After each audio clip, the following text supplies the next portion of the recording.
오늘 시간에는 조명이 곧 능력이다. 조명이 곧 능력이다. 라는 제목으로 나눔을 가져보도록 하겠습니다. 조명이 곧 능력이다. 자, 성도님들께서 지혜하면 성경 66권 중에 어떤 책이 가장 먼저 떠오르세요? 저는요, 잠언이 가장 먼저 떠올라요. 왜냐? 지금까지 이 잠언서를 지혜서라고 배워왔기 때문에 그래요.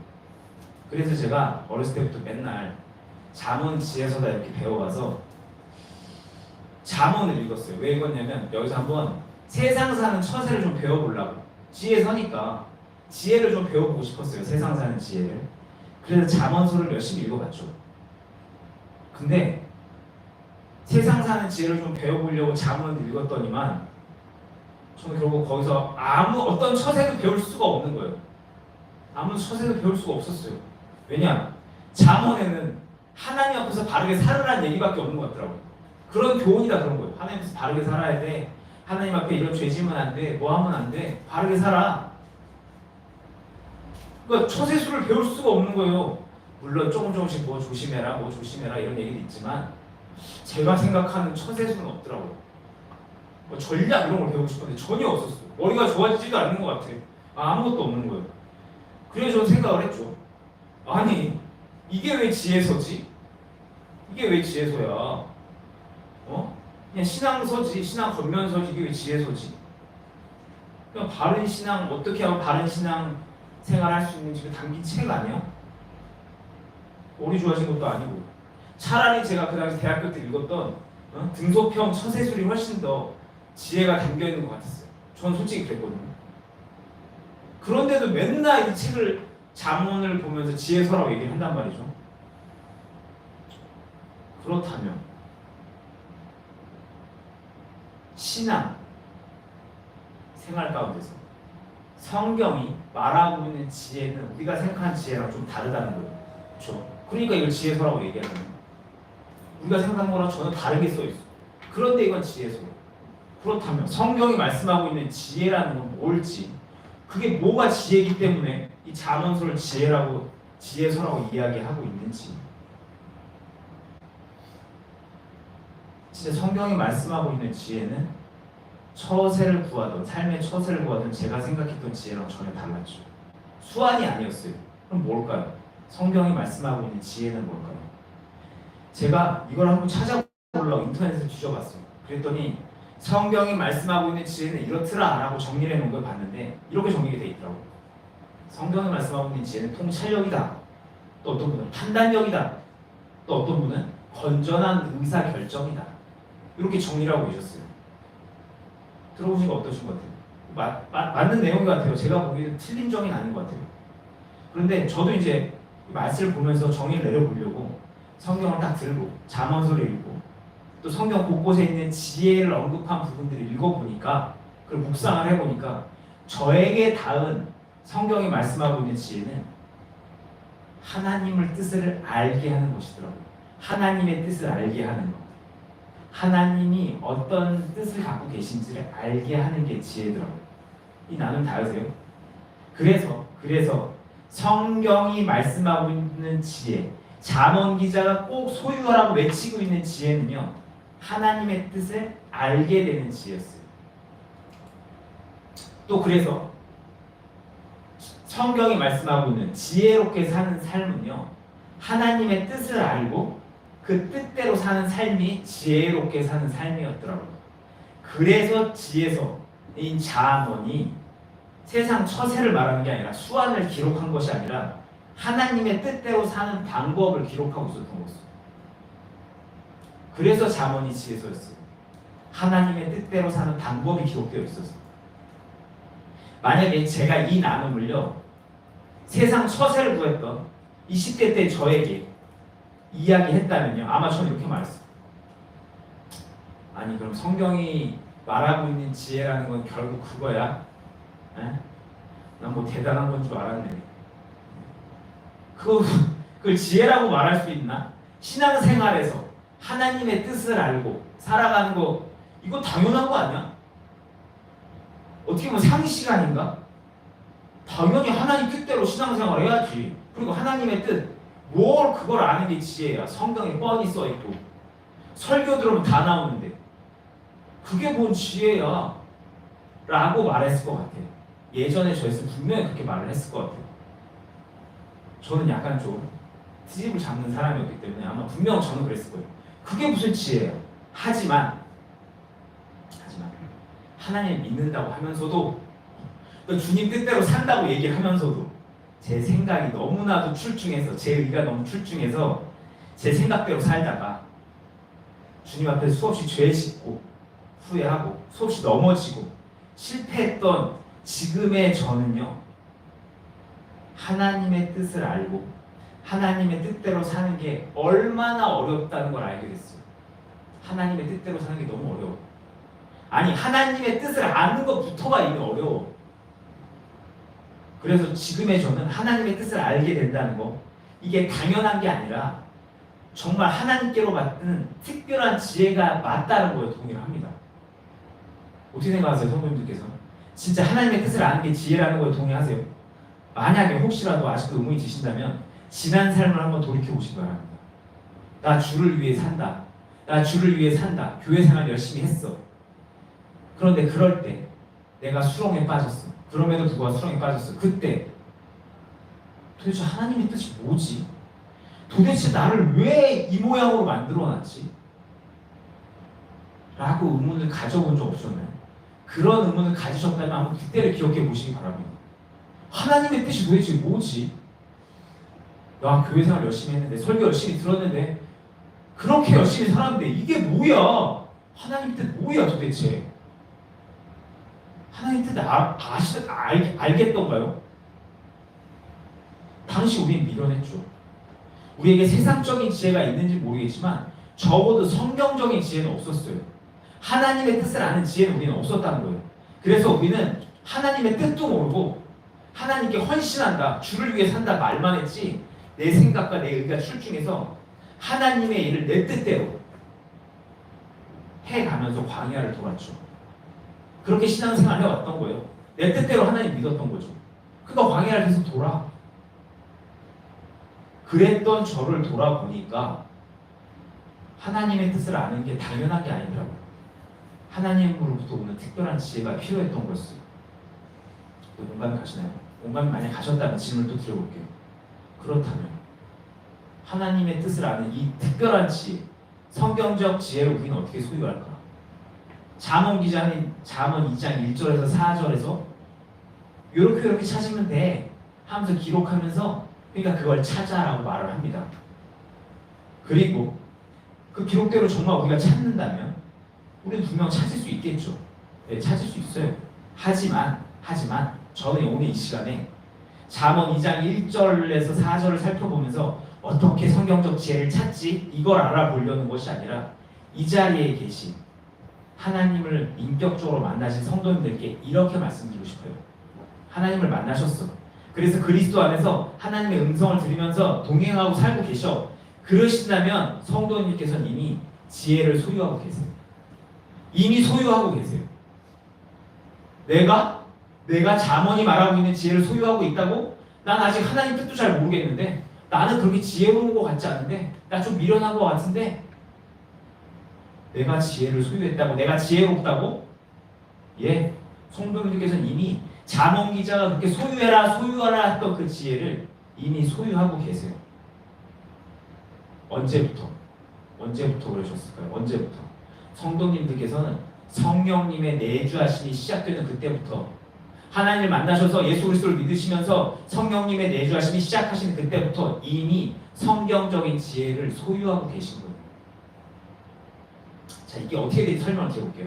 잠언 2장 1절부터 4절 말씀대로 우리가 지혜를 찾으면 우리는 잠언 2장 5절 말씀대로 여호와를 경외하기를 깨달으면서 하나님을 알게 됩니다. 여호와를 경외하기를 깨달으면서 하나님을 알게 돼요. 이 부분이 중요해요. 우리가 잠언 2장 1절부터 4절 말씀대로 지혜를 찾으면 우리는 2장 5절 기록처럼 여호와를 경외하기를 깨달으면서 하나님을 알게 됩니다. 하나님을 알게 돼요. 하나님의 뜻을 알게 돼요. 바로 지혜를 소유하게 됩니다. 깨달으면서 또 잠언 2장 7절 하나님께서 정직한 자를 위해서 완전한 지혜를 예비해 놓으셨다 기록하고 있죠. 하나님께서 정직한 자들을 위해서 성경적 지혜를, 완전한 지혜를, 이 지혜의 영을 예비해 놓고 계셨어요. 자, 그럼 여기서부터 질문이에요. 차근차근 질문해 보면서 가볼게요. 경외가 뭐죠? 경외는요, 한자 그대로 보면 공경하고 두려워한다는 거예요. 공경하고 두려워한다. 그렇다면 우리가 언제 하나님을 공경하고 두려워하게 됐을까요? 하나님을 언제 공경하고 두려워해요? 언제부터 우리가 공경하고 두려워하게 됐을까요? 언제부터 경외하게 됐을까? 하나님을 대면하고 나서부터. 하나님을 대면하고 나서부터. 하나님을 경험하고 나서부터 우리는 하나님을 두려워하게 됐죠. 아니신가요? 하나님을 공경하고 두려워하는 건요, 가장 먼저 살아계신 그분을 만나봐야 돼요. 경험해봐야 돼요. 그분이 살아있다는 걸 알아야 돼요. 성경의 하나님, 책 속의 하나님이 아니라 진짜 살아계시는구나. 그 영의 실제를 경험해봐야 된다는 거죠. 그때 우리는 진정으로 그분을 두려워할 수 있거든요. 아니, 책 속의 하나님, 옛날 이스라엘 역사의 하나님을 두려워할 수 있나요? 아니죠. 지금 내 앞에, 내 옆에 계신 하나님을 만나봐야 두려워할 수 있어요. 계신다는 걸 알아야 두려워할 수 있거든요. 그리고 살아계신 하나님을 대면했을 때 내가 그분 앞에서 아무것도 숨길 수 없다는 걸 경험해 볼 때, 아무것도 숨길 수 없어. 입이 안 떨어지지. 심판자 앞에서 두려움에 떨게 되지. 어떤 변명도 안 돼요. 둘러댈 수가 없어. 저 참 둘러대는 거 잘했거든요. 제 딴에 처세술로 생각하고 요래 메꾸고 저래 메꾸고 살았는데 둘러대는 게 안 되는 거예요. 메꾸는 게 안 되는 거예요. 입술이 안 떨어져. 그리고 그 두려움 속에서 나의 모습이 보이면서 부끄러워해, 죄송해. 그러면서 십자가를 봐. 그래서 다행이다 싶어. 그때 우리는 감사하게 되죠. 이런 경험이 있을 때 우리는 그분을 진짜 두려워하고 그분께 감사하면서 그분을 공경할 수 있는 거예요. 그냥 공경할 수 있나요? 그분의 일하심을 통해 감사하면서 우리 공경할 수 있는 거예요. 두려워하면서 공경할 수 있는 거죠. 이렇게 우리가 하나님을 대면했을 때 우리는 진짜 경외할 수 있게 됩니다. 또, 자, 7절에 생각해 볼 거예요. 우리는 어떻게 하나님을 만났나요? 저는 몇 차례 성도님들께 제가 어떻게 하나님을 만났는지 설명을 드렸어요. 기억나시나요? 다시 말씀드리지만 저는 정직하게 저를 드러내면서 진심으로 간절히 아버지를 찾아서 만났어요. 아버지를 만나고 싶은 마음이 너무나 간절했을 그때는요, 위선도 없었어요. 체면도 없었어요. 저는 되게 위선적인 사람이었어요. 체면을 많이 따지는 사람이었죠. 싫은 말 하는 거 싫은 거예요. 불편한 말 하는 거 싫은 거예요. 그러다 보니 거짓말도 많이 하고 둘러대는 말도 많이 했어요. 근데 하나님 앞에서는 체면이 없더라고요. 그럴 수가 없었어요. 너무나 간절하니까. 저는 하나님 앞에서도 체면을 차렸거든요. 그래서 거룩하시고 자비하신 하나님, 그냥 기도만 했어요. 내 진심을 드러내지도 않고. 근데 너무 급하니까, 너무 간절하니까 군중 속에서 혈류병 앓는 여인이 군중을 비비고 들어갔던 것처럼 걸리면 그냥 죽는데 그냥 체면 없어.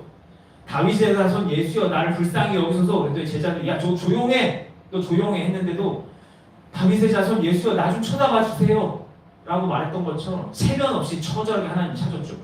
그래서 만났어요. 그래서 주님의 돌아보심을 봤어요. 전 진짜 주님을 만나서 듣고 싶은 얘기가 있었거든요. 한번 얼굴을 보고 싶었거든요. 왜 나를 이 모양으로 만들어놨는지, 이 꼴이 뭐냐고. 당신을 위해서 그렇게 열심히 살았는데 이 꼬라지가 뭡니까? 라고 묻고 싶었거든요. 묻고 난 다음에 죽으려고 했어요. 그러다 보니 진심으로 찾을 수밖에 없었어요. 그렇게 7절의 기록처럼 저는 정직하게 진심으로 간절히 하나님 찾다가 하나님 만났죠. 자, 이것이 저와 우리 모두가 하나님을 만나서 성령님의 내주하심을 소유하게 됐던 과정이었죠. 그리고 이것이 바로 잠언이 기록하고 있는 성경적 지혜를 소유하는 과정이었어요. 연결되는 게 보이세요? 지혜를 얻는 과정과 하나님을 만나는 과정이, 하나님을 만나 성령님을 내주하시는 과정이, 성령님이 내주하시는 과정이 연결되는 게 보이세요? 또 우리는 앞에서 성경적 지혜가 하나님의 뜻을 알게 되는 거라고 말씀드렸죠. 나눴죠. 우리는 오늘 앞에서 하나님의 뜻을 알고 그 뜻대로 사는 건 하나님께서 주신 지혜가 없으면 불가능하다는 것을 나눠봤고 살펴봤어요.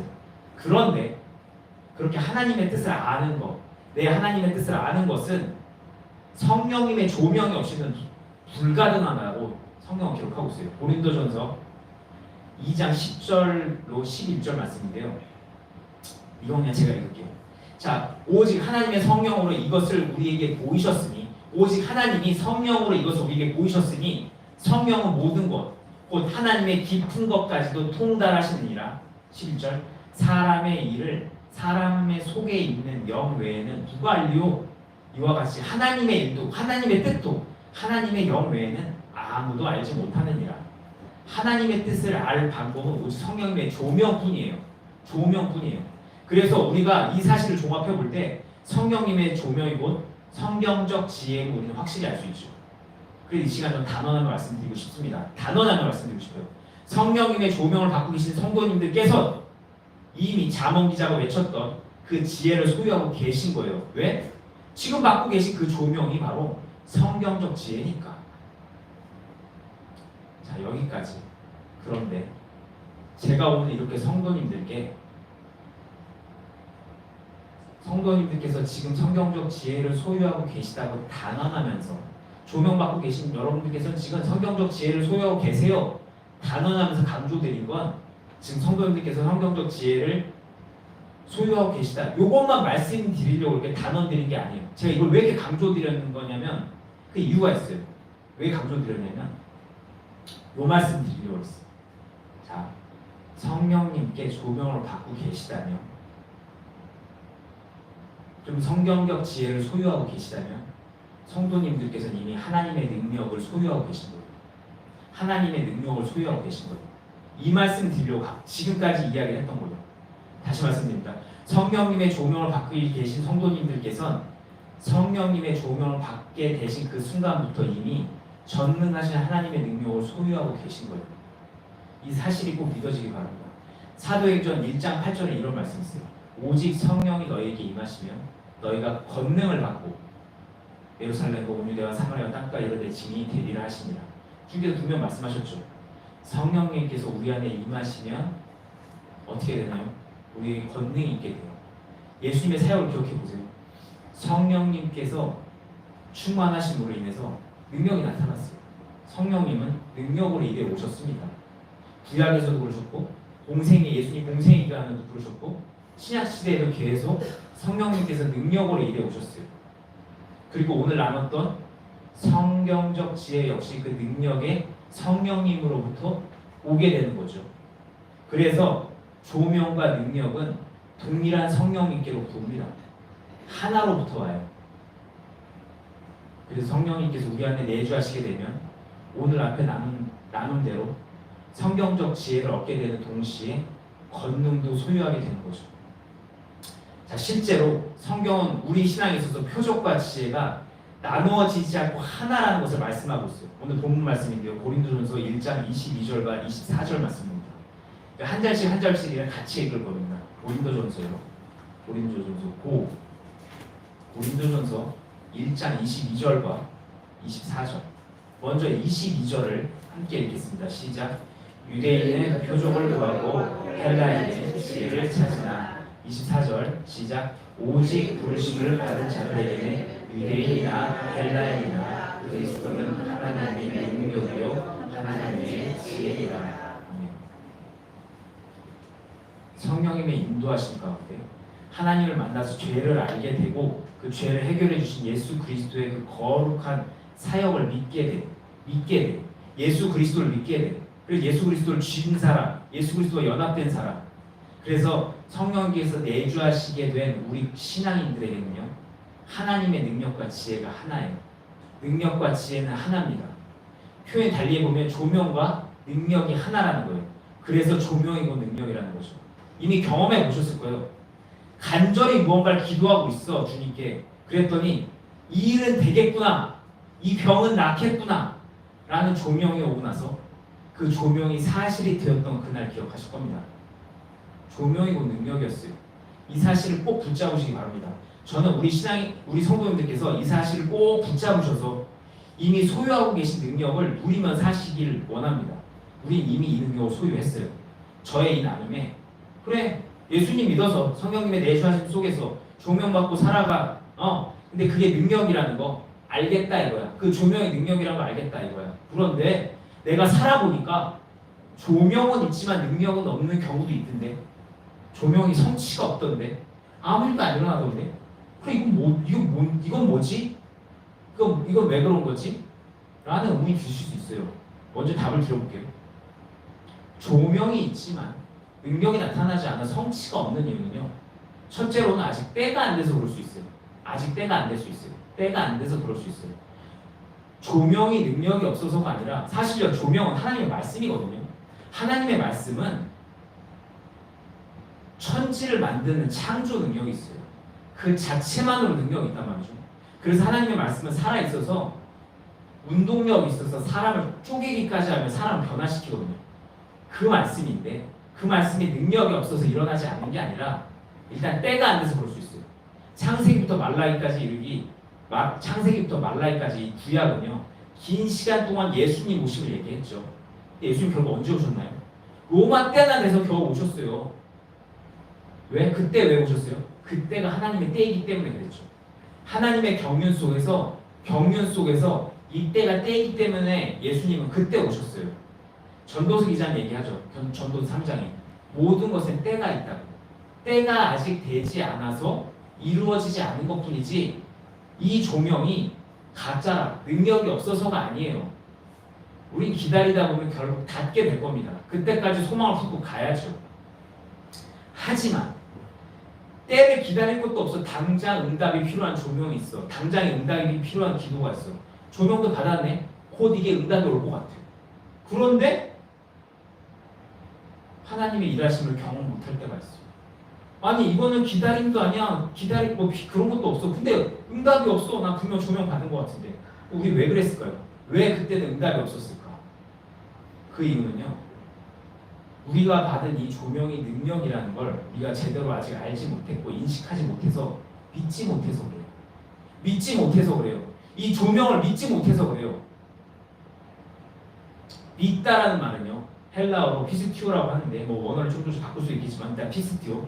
믿다라는 것은요, 어떤 의미가 담겨 있냐면 헬라어로 설득하다, 확신하다, 설득돼, 확신해, 그리고 진실로 받아들여, 진실로 여겨, 그리고 맡기다라는 뜻이 담겨 있어요. 이게 다 믿다예요. 믿다에는요, 그냥 확신해, 신뢰해 이것만 있는 게 아니라 설득돼, 설득해, 그 다음에 확신해, 그리고 진실로 받아들여, 진실로 여겨, 그리고 맡기다까지가 믿다예요. 그래서 믿음은요, 성령님의 설득을 받아서 확신을 얻는 거죠. 근데 그게 끝이 아니에요. 믿음은요, 내가 조명받은 거, 성령님께 확신받은 거, 설득받은 것을 진실로 받아들이는 거예요. 표현을 달리하면 사실로 여기는 거죠. 받은 줄로 믿는 거예요. 난 이미 받았어. 이거는 될 거야. 이건 됐어. 이미 됐어. 조금 있으면 될 거야. 이미 된 건데 시간 문제야. 그러면서 아버지께 이 남은 건 아버지께 맡기고 기대하는 가운데 기다리는 거. 거기까지가 믿음이에요. 근데 이게 불안정한 거죠. 여기까지가 못 간 거죠. 저는 솔직히 말하면 제가 이 점이 부족했다는 걸 저는 고백을 합니다. 저는 분별한다는 핑계로요, 제가 조명받은 거에 대한 확신이 많이 없었어요. 예. 그리고 어느 때는 진짜 이거 확실하다는 생각이 들 때도 이걸 사실로 여기고 자신감이 없었던 거죠. 제가 하는 사역과 이거에 대해서 그런 부분도 있었어요. 조명받은 사실을 사실로 여기고 당연히 된 것으로 여기고 뒷일은 아버지께 맡기고 선포하고 기대하는 가운데 기다리지 못했어요. 그래서 저는 오늘 이 나눔을 통해서 저와 우리 성도님들 모두 담대한 믿음을 좀 갖기를 원합니다. 담대하게 여기는 믿음, 이미 소유한 능력을 저희가 좀 누려보기를 원해요. 그래서 이 시간 나눔이 좀 길었지만 말씀 마무리하면서 권면을 드립니다. 성경이 말씀하고 있는 지혜는 세상의 지혜와 다릅니다. 성경이 말씀하고 있는 지혜는 어떤 거였나요? 하나님의 뜻을 알게 되는 게 지혜였어요. 그리고 잠언과 지혜를 언급한 성경 구절들 한결같이 그 지혜를 소유하라고 말하고 있죠. 하지만 이미 하나님을 만났어. 그래서 죄를 알았어. 그래서 예수 그리스도의 그 십자가 의미가 닿았어. 그래서 거듭났어. 그럼 거듭난 지체들은 이미 그 성령님의 조명, 그 지혜를 소유하고 계시다는 거 말씀드렸습니다. 어떻게 소유하고 이게 그래서 그 성령님의 지혜가 성령님의 조명이 어떻게 성경적 지혜인지에 대해 설명을 드렸죠. 이미 다 설명드렸어요. 거듭나는 과정과 성경적 지혜를 소유하는 과정이 같았다는 거. 그리고 하나님의 뜻을 알게 되는 오직 성령님의 조명뿐이라는 거 이거 근거로 말씀드렸죠. 그리고 제가 이렇게 성경적 지혜를 설명드렸던 이유는 성령님의 조명을 받고 계신 성도님들께 이미 능력을 소유하고 계시니까 능력의 신앙인으로 살아가시라는 권면을 드리기 위해서 오늘 나눔을 가졌다고 말씀드렸어요. 근데 그럼에도 불구하고 능력을 소유하면서도 불구하고 아직 그 능력을 체험하지 못하는 이유에 대해서 설명을 드렸죠. 하나가 때가 안 돼서 그때도 소망을 품고 기다려야겠죠. 계속 놓치지 않고. 그래서 놓치지 않고 그걸 끝까지 붙잡으라는 말의 권면들도 있죠. 다른 하나는 믿음이 불안정해서 하나님의 다 기억나시죠? 분명 하나님의 일하심은 하나님의 뜻에 따라 하나님의 때, 하나님의 방법으로 이루어집니다. 그래서 아직 때가 안 됐다면 억지로 신념으로 만들어낼 수는 없죠. 하지만 아버지의 뜻도 있고 아버지의 때도 이르렀어. 아니 그걸 따질 필요가 없어. 방법도 다 맞으면 내 믿음이 불완전해서 제대로 움켜쥐지 못할 때 아버지의 일은 그럼에도 불구하고 아버지의 일하심이 일어날 수 없어요. 그러니까 조명받고 계시다. 내가 조명받고 있다. 그리고 이 받은 것이 하나님께로 온 것이 확실하다. 그럼 하나님 믿어보시고 아버지 믿어보시고 이미 된 것으로 여기고 담대히 선포도 해보시고 그러면서 기다리는 가운데 뒷일은 아버지께 맡기고 한번 아버지의 역사를 기다려보시기 바랍니다. 일어날 겁니다. 예, 일어나요. 일어납니다. 오늘 나눔은 여기서 마치도록 하겠습니다. 도움이 되셨기를 바라면서 기도하겠습니다. 주님 이 시간 주님께서